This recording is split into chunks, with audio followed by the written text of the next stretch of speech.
The old and historic buildings in Halifax are much more than just pretty facades. They tell a story of the rich history behind this city. But have you ever thought about what kind of story that they're telling? Or who's left out of it? Unreroute the river, let the damn water beat. There's some people down the way that's thirsty, so let the liquid spirit free. The folk are thirsty because of man's unnatural hand. Watch what happens when the people catch wind of water hitting the bank. History runs deep in Halifax, and as the municipality is planning for its future through the Centre Plan, a large consideration is how we incorporate that history into the city's future. Now, this isn't the first time we've considered policies on heritage in Halifax. In the 1970s, we protected views from the Citadel to the harbour by not allowing tall buildings to be developed in front of it. We created heritage streetscapes through the 80s and 90s. In 2009, we established a heritage conservation district along a stretch of Barrington Street, and will soon be making more of Barrington and the Schmidtville neighborhood into these conservation districts as well. We also protect many older buildings by registering them as heritage properties. You might recognize this plaque near building entrances. Now, these policies have helped protect some of the buildings that define part of our history. I'm from Langley, BC, which looks like this, so I always look forward to seeing the historical architecture in Halifax. And I'm not alone. Hundreds of thousands of tourists visit Halifax each year, and I don't think they're here for pizza and donaires.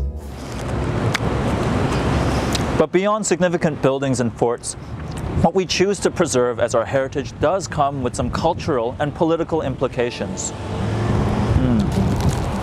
Dr. Lachlan Barber at Hong Kong Baptist University studies cultural geography, and he's written a paper on how heritage is valued and understood in Halifax. I think a really fundamental thing is that heritage doesn't just exist. It's something that is selected and defined. And what we have come to know of as heritage in Halifax has in some ways displaced things and people that were part of the landscape and part of the land. What you find is that the historical aesthetic that we protect and celebrate mostly tells the narrative of European colonialism and settlement, but that's not the whole story. Well, we'll start by saying that the history of Mi'kmaq people is not well covered here in the province. When I was going to school, we were taught that they were nomadic and just kind of wandered all over. Okay, yeah. But that's hardly the case, because if you look at some of their early pre-contact technology, like I say, their strategies and plans are very deliberate and well organized on a river system. When Halifax was founded, 1749, there were black people in Halifax at that time. When the French were occupying Louisbourg, the Fortress of Louisbourg, they had over 300 enslaved Africans there in Louisbourg. We have all of this history that talks, especially when you look at the Loyalists and the Maroons and the refugees, of hundreds of years of the presence of people of African descent being here. But yet, according to our history, there has been no presence, and we've done nothing. If you look at what's advertised for our history, if you look at tourism and the pictures that they show of why you'd want to come here, you would not think that there are people here who are not of European descent. There's a lot of history that takes the backseat when it comes to our heritage policies, definitely more than I can fit into one video. And if I'm honest with you, a lot of it isn't stuff that we should be too proud of. We're talking about genocide, racism, slavery, and forced relocations. But what I find more unsettling is how our discussions of heritage add to that suppression. According to Dr. Barber, much of Halifax's heritage policies from the 1970s were designed with input from white, educated, middle-class professionals who were already well-versed and interested in municipal politics. And the result of all that? Well, we preserved views from the Halifax Citadel, but we weren't able to preserve the low-income homes at its northeast base when the Cogswell Interchange was being built. We kept the historical buildings on Barrington Street, but at the same time, we pretty much tore down a whole African Nova Scotian community in the North End. You know the saying, history is written by the victors? Well, I'd elaborate and say that history is written by those that have the privilege to do so. Now, in case I've gotten a lot of people really mad at me, heritage buildings are not the problem here. In fact, they currently need all the help they can get from being demolished for redevelopment, sometimes with people still living in them. Like, what the heck, man?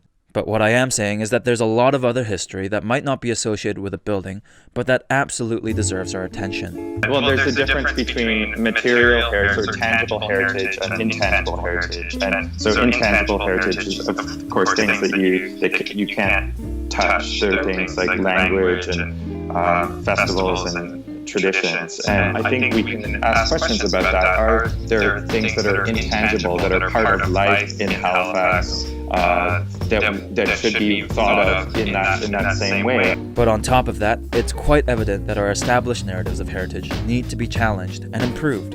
I think we're kind of selfish in our thinking when, the assumption that the first people who settle land leave their imprint on it, right? We have to recognize, number one, that there were people here prior to 1749, the founding of Halifax. So you have to tell the whole story. You can't tell the little bits and pieces and only celebrate the fun stuff, because then you don't appreciate it. Right, it's not just the history of sort of our successes. No, you have to have the struggle that goes along with it. And unfortunately, for a long time as a country, we were kind of good at putting that stuff aside. Anything that looked negative, we'll put aside. But to me, I think it enhances the story. The good news is that a lot of future policies, such as the Centre Plan and the Culture and Heritage Priorities Plan, are considering other ways of recognizing heritage in addition to protecting buildings. There's a lot we can change moving forward, and it's important that you're involved and represented in it. And that's what I love about history. It's so much more than remembering events of the past, preserving buildings or objects, or for attracting tourists for that matter. Our history and the way we talk about it is ultimately a reflection of our present culture. It's about what we value, what we've learned from, and what kind of legacy we want to leave in the future. And I think that's a conversation worth revisiting again and again. We're Planifax, and that's a wrap. Or a diner.